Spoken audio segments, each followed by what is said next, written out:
There is a reason royal jewelry stories never stay about jewelry for very long. A necklace can become a question about inheritance, a tiara can become a question about power, and a single photograph of a familiar piece in an unfamiliar setting can create a controversy that no official statement is prepared to answer. Recently, online claims began circulating about a valuable tiara allegedly connected to Queen Elizabeth II's personal collection. Some versions of the story placed the piece near a private auction process. Other versions suggested that Princess Anne had become concerned about the whereabouts of several jewels associated with her mother. But there is a problem. No reliable public documentation has confirmed the dramatic details being repeated online. There is no publicly verified letter naming, and as the protector of the entire personal collection, no authenticated evidence proving that jewelry was secretly moved to Raymil House, and no credible source confirming that Prince Harry released private letters from Diana about a hidden pearl bracelet. So why has the story spread so quickly? Because beneath the unverified claims is a real and fascinating question: who actually controls the jewelry associated with a British queen after her death? Before we break down the claims, if you want careful analysis of royal stories without confusing online speculation for confirmed fact, subscribe to Crown Watch. It takes 2 seconds, and it helps us separate what is documented from what is simply being repeated. The first detail that captured attention was the alleged valuation, $15 million. That number appeared in online discussions about a tiara supposedly connected to Queen Elizabeth's personal collection. It was the kind of figure guaranteed to attract attention because it combined luxury, history, and mystery in a single phrase. But a valuation is not proof of ownership. A jewel can be described as historically associated with a royal family without being legally owned by the crown. It can be worn by a monarch without belonging to the institutional collection. It can pass through a family inheritance, remain privately held, be loaned for an event, or be documented differently depending on the time period and the legal structure involved. That distinction matters because the public often uses the phrase "the Queen's jewels" as though it describes one single collection. It does not. There are ceremonial jewels associated with the crown, objects held within the royal collection, jewels that belong personally to individual members of the royal family, and pieces whose ownership history is not fully disclosed to the public. The crown jewels, for example, are institutional treasures associated with the monarchy and are displayed at the Tower of London as part of the jewel house. They are not simply private jewelry that a monarch can sell or distribute at will. Queen Elizabeth II also owned personal jewelry. Public reporting has examined the value of pieces connected to the private collections of the late Queen and King Charles III, describing a group of jewels worth hundreds of millions of pounds. The Guardian. That is the Real foundation beneath the online story. Not a confirmed secret letter, and not an authenticated hidden vault. The Real Foundation is a complicated system of ownership that most people never see. And that is where Princess Anne enters the conversation.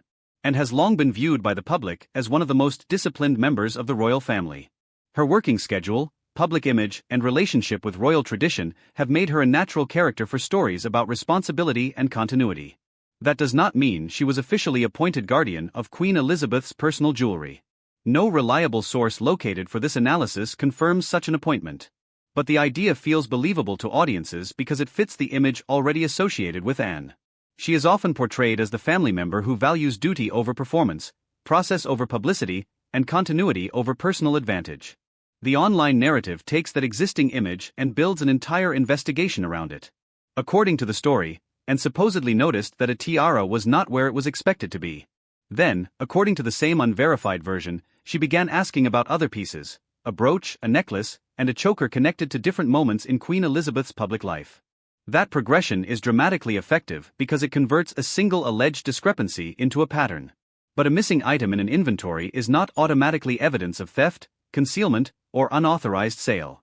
It may reflect a loan, a change in cataloging, a transfer between residences, family inheritance, conservation work, or incomplete public records. The difference between an unexplained item and a stolen item is enormous. And that difference is precisely what sensational stories tend to erase. The online story then introduces auction houses. This is where the narrative becomes more serious, because auction records can sometimes provide a trail. Major jewelry pieces are often described with provenance, previous ownership, design details, stones, makers, and historical associations. But even here, caution is necessary. A description that resembles a royal jewel is not the same thing as a confirmed match. Auction houses may use broad historical language. Sellers may provide incomplete or disputed provenance. Experts may disagree about attribution. Photographs can also create false certainty when viewers compare pieces from different angles, periods, or settings. The competitor script solves this problem by introducing a network of expert confirmations. Jewelers recognize the pieces, former staff identify the movements, and auction descriptions appear to match royal records. Every clue seems to reinforce the previous one.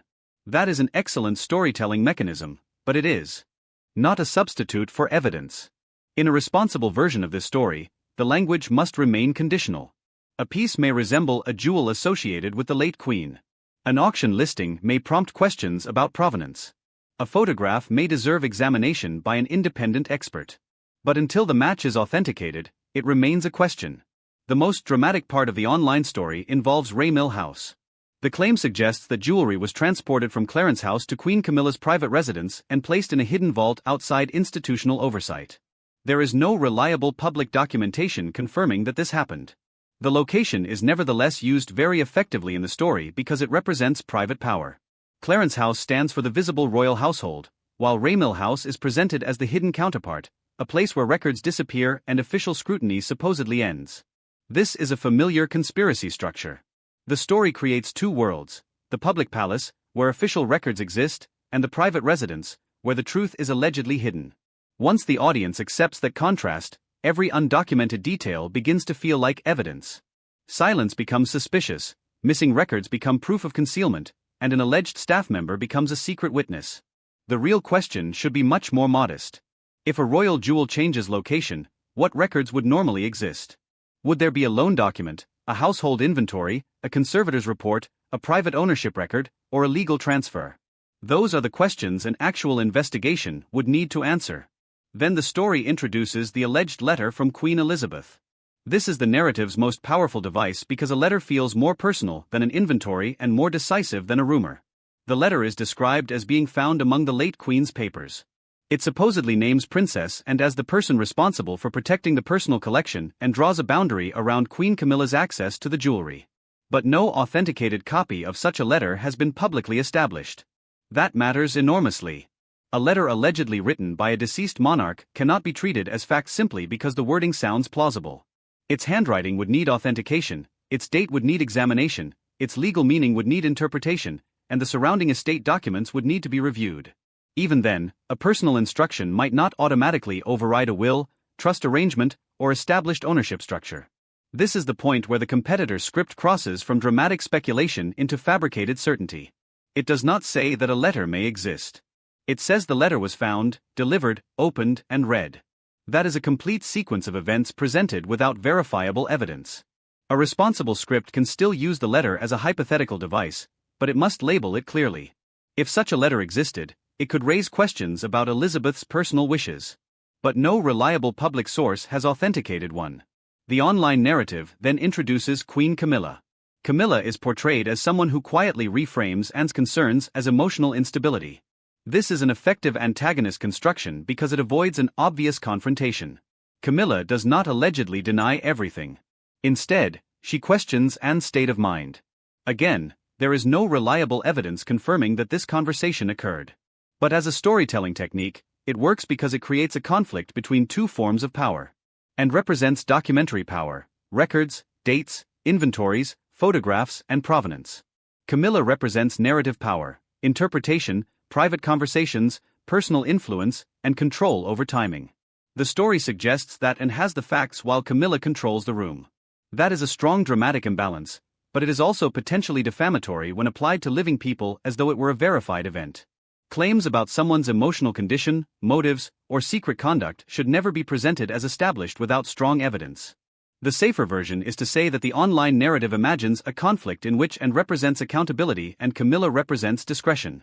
That is a dramatic framing, not a confirmed account of their private relationship. The story then moves to King Charles. This is where the script introduces a third emotional position: hesitation. Charles is not presented as the person who initiated the alleged problem. He is portrayed as the person who knew enough to act but delayed. That allows the audience to ask a more complicated question. What if the real scandal is not who moved the jewelry, but who failed to clarify the records? In real institutional disputes, uncertainty can grow because people avoid confrontation. Staff may not want to challenge senior figures. Advisors may wait for formal instructions. Family members may assume someone else is handling the matter. Private ownership arrangements may remain unclear for years. That does not prove wrongdoing.